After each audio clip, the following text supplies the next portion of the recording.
ഈ പോലീസ് നടത്തിയിട്ടുള്ള ഇത്തരത്തിലുള്ള അക്രമങ്ങൾ, അവർ നടത്തിയിട്ടുള്ള MDMA കച്ചവടം, അവർ നടത്തിയിട്ടുള്ള കൊണ്ടോട്ടി എയർപോർട്ടുമായി ബന്ധപ്പെടുത്തിയ ഈ പറയുന്ന സ്വർണ്ണക്കള്ളക്കടത്ത്, നിങ്ങളൊന്ന് ആലോചിച്ച് നോക്കൂ. 9:30 മണി കഴിഞ്ഞാൽ എയർപോർട്ടിൻ്റെ പരിസരത്തെ എല്ലാ കടകളും അടക്കണം. നിങ്ങളൊക്കെ റിപ്പോർട്ട് ചെയ്തല്ലേ?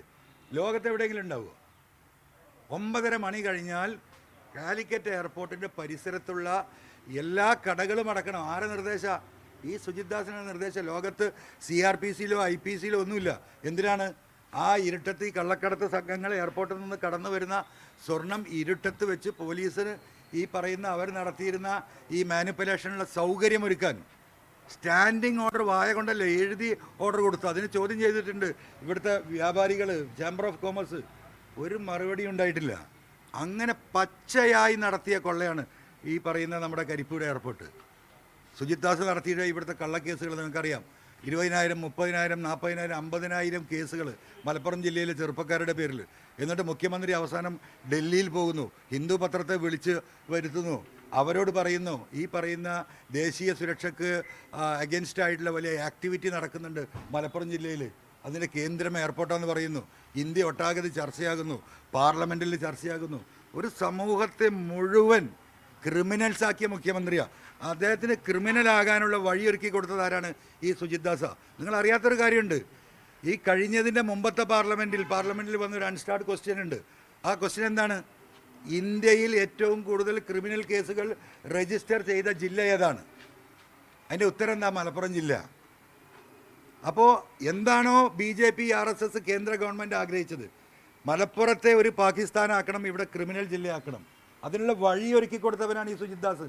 കേസുകളുടെ എണ്ണം വർദ്ധിപ്പിച്ചിട്ട് പാർലമെൻറ്റിൽ ക്വസ്റ്റ്യൻ വരുന്നു, ആ ക്വസ്റ്റ്യൻ ആൻസർ വരുന്നു. ഏറ്റവും കൂടുതൽ ക്രിമിനൽ കേസ് രജിസ്റ്റർ ചെയ്ത ജില്ലയിലൊന്ന് മലപ്പുറം. എന്താ കാരണം? അവിടെ ന്യൂനപക്ഷ സമുദായങ്ങളാണ് ഏറ്റവും കൂടുതൽ. 70-80% ന്യൂനപക്ഷങ്ങൾ താമസിക്കുന്ന ജില്ല, ഈ രാജ്യത്തെ ഏറ്റവും വലിയ ക്രിമിനൽ ജില്ല. അതിന് വഴിയൊരുക്കി കൊടുത്തവനാണ് ഈ സുജിത് ദാസും അജിത് കുമാറും. അത് ഡൽഹിയിൽ പോയി പ്രഖ്യാപിച്ചവരാണ് കേരളത്തിൻ്റെ മുഖ്യമന്ത്രി പിണറായി വിജയൻ. അതിൻ്റെയൊക്കെ മറുപടി 2 ദിവസം കഴിഞ്ഞാൽ കേരളത്തിലുണ്ടാവും. ജനങ്ങൾക്കിത് മനസ്സിലായിട്ടുണ്ട്. അപ്പോൾ അതിൻ്റെ വെപ്രാളാണ്. നാളെ കഴിഞ്ഞാൽ കഴിഞ്ഞു. അപ്പോഴേക്കും അജിത് കുമാറിനെ എന്തായാലും രക്ഷപ്പെടുത്തി, ഇനി സുജിത് ദാസിനെ കൂടി രക്ഷപ്പെടുത്താൻ ക്ലീൻ ചീറ്റ്. പക്ഷേ ആ ക്ലീൻ ചീറ്റ് കൊണ്ടൊന്നും ഈ നിയമ പോരാട്ടം അവസാനിക്കില്ല എന്ന് ഈ അജിത് കുമാറും സുജിത് ദാസും അതിന് സഹായമേകുന്ന ശശിയും ഈ പിണറായി വിജയനും മനസ്സിലാക്കിയാൽ നന്നായിരിക്കും എന്നാണ് എനിക്ക് ആ വിഷയത്തിൽ പറയാനുള്ളത്. തെരഞ്ഞെടുപ്പ് കഴിഞ്ഞ അവസാന ഘട്ടത്തിൽ പ്രധാന ഇത്തരം കാര്യങ്ങൾ പൊതുവെ എടുക്കാറില്ലല്ലോ, ഇത്തരം അന്വേഷണ റിപ്പോർട്ടുകൾ കംപ്ലീറ്റ് ചെയ്യുക. അതെടുക്കേണ്ടി വരുമല്ലോ. ഈ തെരഞ്ഞെടുപ്പിലെ പ്രധാന വിഷയം എന്താ? പിണറായിസമാണ്. പിണറായിസത്തിൻ്റെ ബാക്കി പത്രമാണിത്. ഈ ജനങ്ങൾ പിണറായിക്കെതിരെ ചെയ്യുന്ന വോട്ടാണ്. പിണറായിക്കെതിരെ ജനങ്ങൾ വോട്ട് ചെയ്യാനുണ്ടായ കാരണങ്ങളിൽ ഏറ്റവും പ്രധാനപ്പെട്ട കാരണങ്ങളാണ് ഈ പറയുന്ന കാര്യങ്ങൾ മുഴുവൻ. അപ്പോൾ ജനങ്ങൾ വോട്ട് ചെയ്ത് ജയിപ്പിക്കുന്നത് ഈ സത്യം കൂടി അറിയാനാണ്.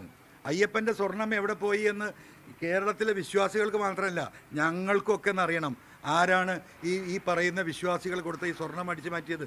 അതിന്ന് വരാനിരിക്കുന്ന ഗവൺമെൻറ് നിന്ന് പിന്മാറാൻ പറ്റുമോ? ഈ അടിച്ചു മാറ്റിയ സ്വർണം എങ്ങോട്ട് കൊണ്ടുപോയി എന്നുള്ളത്, എയർപോർട്ടിൽ നിന്ന് കൊണ്ടുവന്ന സ്വർണം ആരാണിത് മുക്കിയത്? ഈ ജനങ്ങൾക്കറിയണ്ടേ? ഇവിടെ നടന്ന ഇൻ്റലിജൻസ് ഡിപ്പാർട്ട്മെൻറ്റ് നിങ്ങൾ ആലോചിച്ച് നോക്കൂ.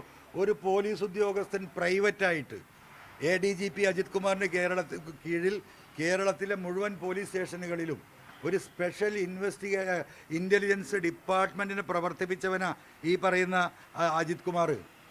അത് അന്വേഷിക്കാതെ പോകാൻ പറ്റും അടുത്ത ഗവൺമെൻറ്റിന്? അങ്ങനെ എന്തെല്ലാം കാര്യങ്ങൾ, ഇതെല്ലാത്തിൻ്റെയും ഒരു കൂടിയ അതിൻ്റെ ഒരു സങ്കരവർഗമാണ് നമ്മൾ ഈ പറയുന്ന പിണറായിസം. ആ പിണറായിസത്തിനെതിരെ കേരളത്തിലെ ജനങ്ങൾ, കമ്മ്യൂണിസ്റ്റുകാർ, അടിവരയിട്ട് പറയാണ് ഞാൻ, കേരളത്തിലെ ഉത്തരവാദിത്തപ്പെട്ട സത്യസന്ധരായ കമ്മ്യൂണിസ്റ്റുകാർ, അവരാണ് ഈ ഗവൺമെൻറ്റിനെ താഴെ ഇറക്കുന്നത്. അവരാണ് പിണറായിക്കെതിരെ വോട്ട് ചെയ്യുന്നത്.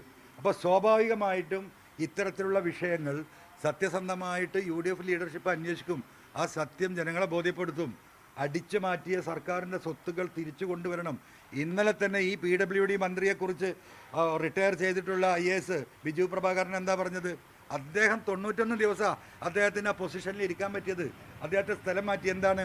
65 കോടി രൂപയുടെ ഒരു അഴിമതി ഒരൊറ്റ വർക്കിൽ അദ്ദേഹം കണ്ടെത്തിയെന്ന്. അപ്പോൾ എത്ര കോടിയാണ് അടിച്ചു മാറ്റിയത്?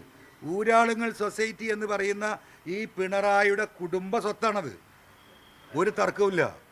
ആ 10,000 കണക്കിന് കോടി രൂപ കേരളത്തിൻ്റെ പൊതുസമൂഹത്തിന് അടിച്ചു മാറ്റിയിട്ടുണ്ട്. അത് തിരിച്ചു പിടിക്കാനുള്ള ബാധ്യത വരാനിരിക്കുന്ന ഗവൺമെൻറ്റിനുണ്ട് എന്ന വസ്തുത മനസ്സിലാക്കിക്കൊണ്ട് തന്നെയായിരിക്കും ഗവൺമെൻറ് മുന്നോട്ട് പോവുക. തിരിച്ച് പിടിക്കുമതെല്ലാം.